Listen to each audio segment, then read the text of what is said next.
आजकल के छौरी हो गया आजकल के छौरी हो गया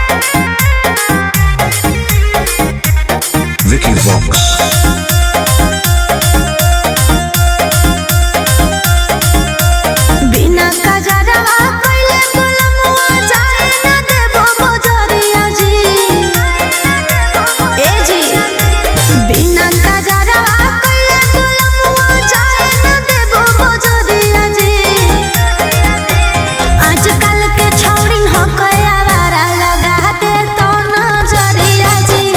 आजकल के छौरी हो गया वारा लगा दे तो नजरिया जी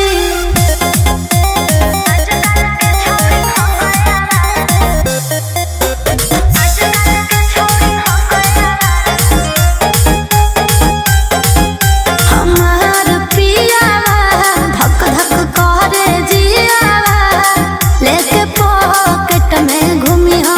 कजरा के कियावा ओई हो ना के करो तू फेरा में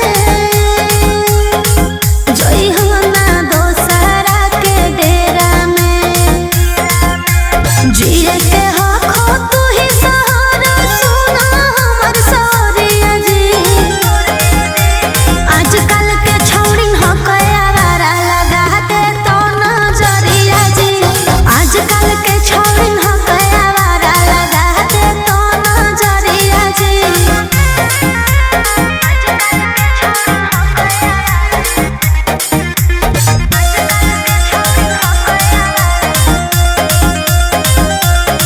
लेला हाथ में रुमाल तनी झाड़ लाना बा संभर के चली हो राजा बिगड़ल है छोड़न के चाल हो जाई तो सृष्टि नाराज जी बात माना सुभाष राज जी जोड़ा